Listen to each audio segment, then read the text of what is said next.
This is now the clean beans.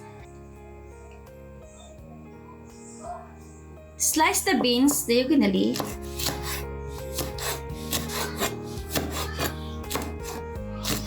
Transfer it on a plate.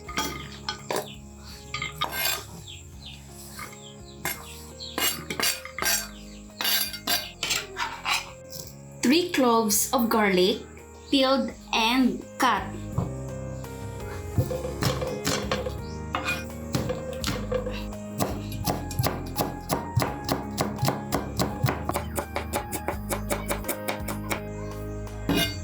One piece onion.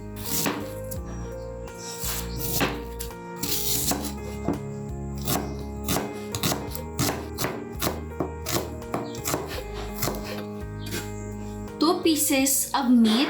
You can use any type of meat in a sauteed beans with oyster sauce. Slice into cubes.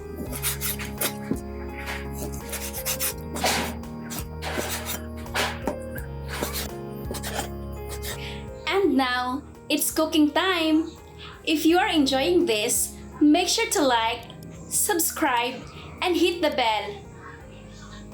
In a cooking pot, pour 3 tablespoons of oil. Add onion, stir,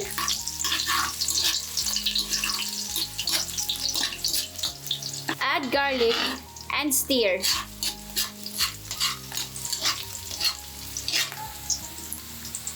Add cut cubes chicken. Stir. Cook it for about 2 minutes so that the meat of the chicken is soft.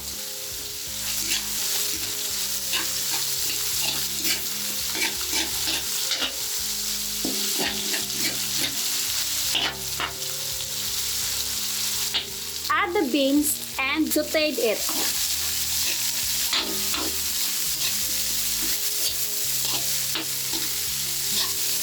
This is how to cook sauteed beans with oyster sauce.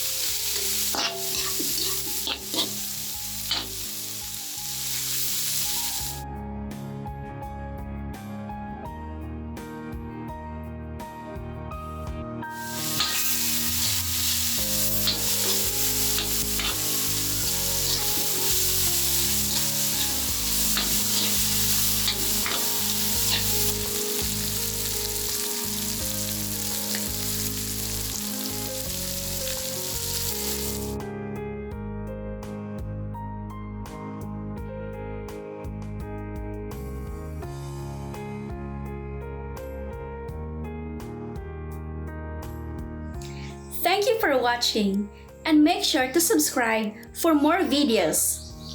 Have a great day!